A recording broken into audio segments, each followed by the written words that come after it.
We're talking about movies. 6 ways I would have fixed the Obi Wan Kenobi series. So this show came out a year ago this weekend, and this was the thing I was most excited for Lucasfilm to make. And when the trailer came out, Duel of Fates blasting, I texted my buddy, and I was like, there is no way they can mess this up. And he texted me back and said, don't say that. Be careful what you say. And he was right, because the anticipation I had for this show was just through the roof, and I had totally forgotten the sequel trilogy. I forgot the company that was making this Lucasfilm and how they love to hurt me and the fans. The thing with it is, it's not a terrible show. It's a very frustrating show. There are some very high highs, there are some very low lows. And with it just being the 1-year anniversary of it, it got me thinking of some ways that they could have done it differently. So here are 6 things I would have changed about the Obi Wan Kenobi Disney Plus show. Number 1, it should have been a movie. I think that could be like a little bit of a cop-out answer, like, well, it's a show, Carson, you can't just say it should be a movie. But it should have been a movie. I think initially it was conceived as a movie as well. I think they had the script written up for it to be a movie, and then Kathleen Kennedy, the Wicked Witch of the West, came in. Didn't like the script, ended up being retooled into a 6-part series when it really didn't need to be. Because I think that you could make a really good 2.5-hour movie out of this, and it got stretched into this 6-episode thing where it was just a lot of filler and a lot of extra storylines you didn't need. I think people would have paid to see this too. I know they make movies to make money. Disney's been trying to revamp Star Wars since the sequel trilogy and everything, even though that made money, but it went down every single time. I think people wanted Ewan McGregor back. I think people would have paid to see this. You could turn it into a trilogy. The Obi Wan Kenobi trilogy, and a solid 2.5-hour movie to start things off, see where it goes from there. I think you could have had a lot stronger of a story in that. I think people want to go to the theater to see Obi-Wan as opposed to having it as a Disney Plus show. And I just think it would have been a lot better of an idea, a lot stronger of a concept, and I think people would have gone to see it. So I think that is the very first thing they could have done to start off. It should have been a movie, not a show. So the inclusion of Leia is really problematic in the show. In A New Hope, where she calls Obi-Wan, she does not say, years ago you rescued me and we hung out for a week and became best friends. Can you come help me? There's no indication that she knows who Obi-Wan is. So I probably wouldn't have even had Leia in it at all. But going off of what they gave us, I think if you have her get kidnapped, which that scene in the woods is one of the worst things ever, where she's running through there and the dun dun dun dun dun dun dun dun. If you have her get kidnapped, Bail Organa calls Obi-Wan like, "Hey, you're the only person I can call. I need your help," and he goes and rescues her without telling her his name, using the Force, or them becoming best buds at the end. And you return her, and then maybe in the process of that, a probe droid gets a picture of him, or someone is like, hey, I think I saw Obi-Wan. Then it gets to Darth Vader, then Darth Vader's on the hunt. I think that would have been a good way to go, and you drop her off, she's not in the show anymore. Having her be in the whole show was a lot. It got to a point where it's like, okay, the first part I can kind of understand why she was in it. Second part, she doesn't need to be in it. They can't know who each other is, or she can't know who he is. And they can't be best buds. He's like, shh, don't tell anyone at the end. Like that, come on. So I think if you're going to have her in it, she's got to exit out of the show after he rescues her the first time. And that's how, I think that would be a good lead into, like, oh, you came out of hiding to help them. Well, this is the cost. You got caught, and now Vader's on your tail. What? What are they selling? Chocolates! I thought it was very frustrating that they said they brought Hayden Christensen back, made a huge deal out of it. And he's only in the one flashback scene. And the flashback scene is really cool, and I like it, but there should have been way more of that. I think a cool idea you could have toyed with here is having a whole flashback episode as like a Clone Wars live action episode. And you could have had like Rex in there, Ahsoka, and have it somehow tie into the current show, like how in the flashback Obi-Wan kind of remembers how Anakin fights and everything. I think that's cool, but you could have way more of it. And I may be asking for a whole Clone Wars flashback episode is a bit much, and this me just being fanboy, whatever. But I think that would have been a good idea, because I mean, it's cool you have Hayden in the suit, but you don't see him, so you don't know it's him. You have like I think one hallucination thing or something where Obi-Wan sees him. But I think you could have done a lot more with Hayden to have him in the show more. So I wish they would have had a few more flashbacks to give us more of that Clone Wars time period. Because like the whole fight they had with Mullet Obi-Wan and Padawan Anakin was really cool, and I wish we would have gotten a little more of it. So I think the character of Reva was put in kind of a tough spot here. Because when I think of the Obi-Wan show and the concept around it, it's Obi-Wan versus Vader. He's going after him. What comes of that? I think that every time it cut to her, I was like, no, go back to the main show. Because I think really with all the Inquisitors too, I think the Inquisitors work really well in something like Jedi Fallen Order, where they're going after just like random Jedi.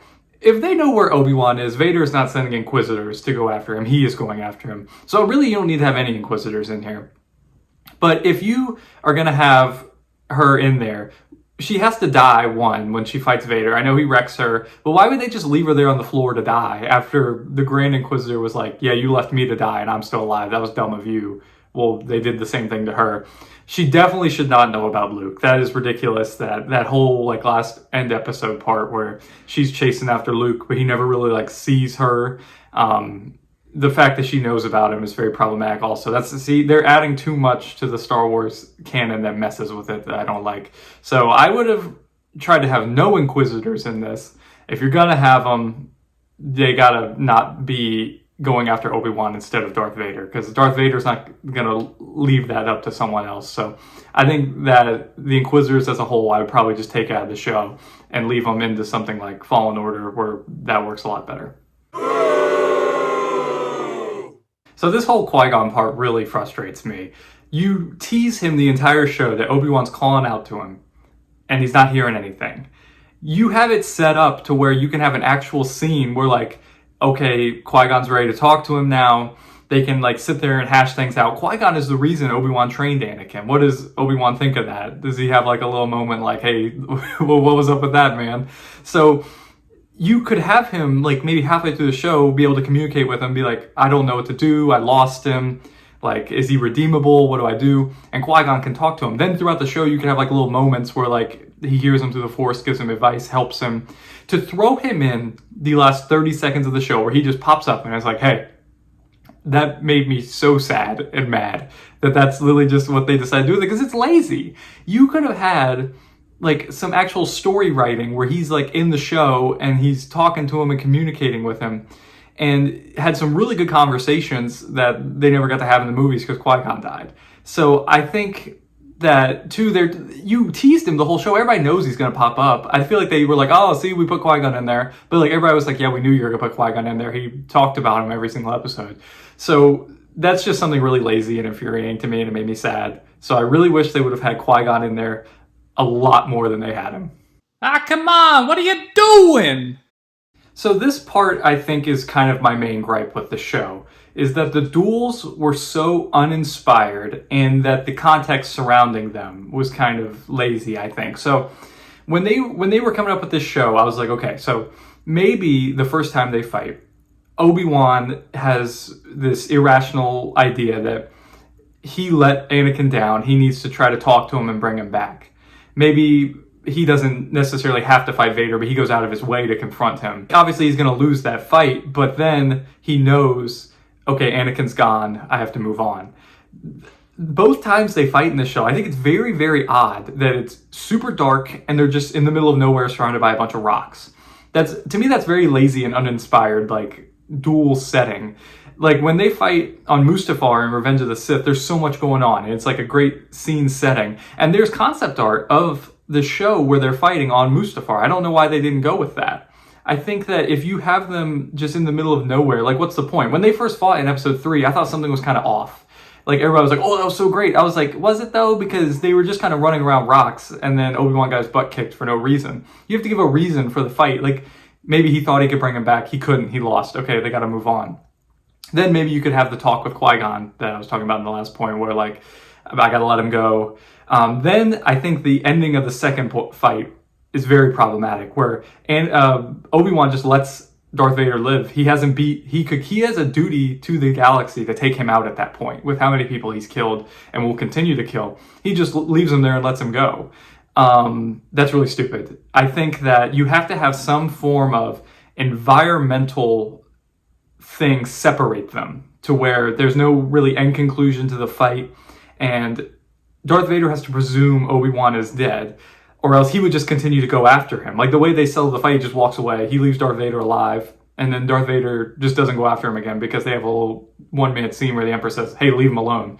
Darth Vader wouldn't leave him alone. He would keep going after him. So you have to have some big thing happen in like the setting or the environment or something to where Darth Vader presumes Obi-Wan is dead, and then Obi-Wan has to just let it go and go back to protecting Luke on the planet. There's no music, big bombastic music. I love in the prequels how they have Duel of the Fates, all this big operatic music, Battle of Heroes, and they don't play any of it over it. They tease Duel of the Fates in the trailer, and then they don't use it. They baited the prequel fans. I hate it so much. How do you not play that over the big final fight? And not to say the fights are bad, because they were both fairly good, especially the second one, but there was just a lot missing to it that I would have put in there. They lacked a lot of the teeth that I think they should have had. So I think that the duels, from a narrative and from a setting standpoint, left a lot to be desired. So those are 6 ways I would have fixed the Obi-Wan Kenobi show. What did you think of the Obi-Wan Kenobi show? Did you think it was better than I did?